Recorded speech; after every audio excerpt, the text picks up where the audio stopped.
जैसे मैंने कहा, राजनीति में हूँ और मेरा कोई राजनीतिक एक धंधे का माध्यम नहीं है। फौज में था, ईमानदारी से रहा, उसके बाद में साथ कुछ रिटायरमेंट फुल कलर था, मेरे साथ कुछ टाइम वक्त बाकी था, फिर मैं छोड़ के आया। और मैंने देखा, मैं कांग्रेस के अंदर भी 3 बार सांसद, 1 बार विधायक रहा।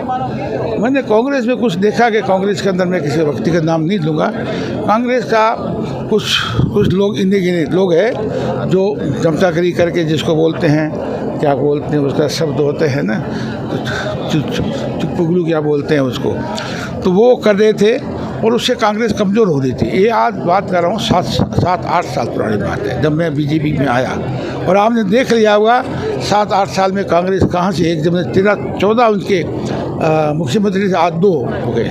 तो कांग्रेस को मंथन करना चाहिए। कांग्रेस पार्टी बुरी नहीं है, बीजेपी बुरी नहीं है, पर उनको कौन संचालन कर रहा है, कौन सी, इसलिए मैं इसमें छोड़ कर ये छोड़ करके मैं बीजेपी में आया।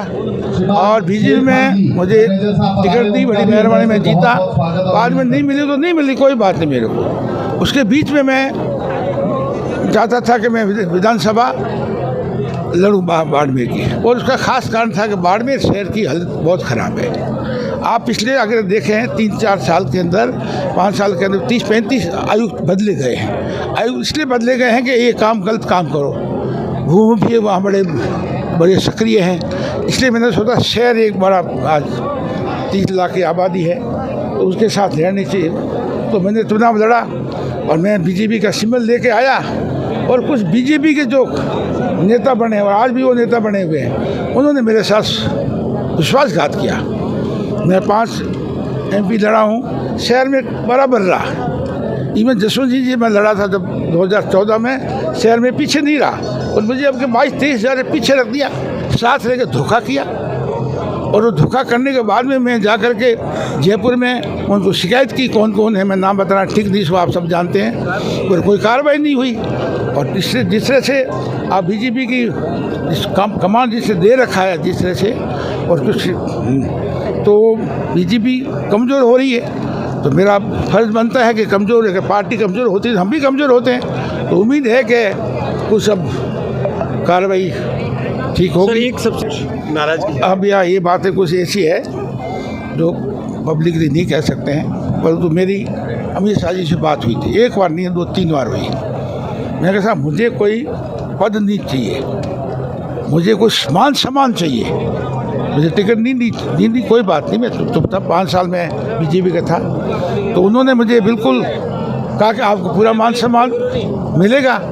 अब अमित शाह जी जो गृह मंत्री भी है, पहले अध्यक्ष थे, नड्डा साहब से मिला, उन्होंने कहा मान सम्मान मिलेगा। हम आपकी पार्टी के लिए हैं। आज 3 साल हो गए हैं, मुझे मान सम्मान की बात है तो मेरी मान सम्मान जो आज मिला है, इससे बड़ा कोई मान सम्मान नहीं है जो आप देखा थोड़े वक्त के अंदर।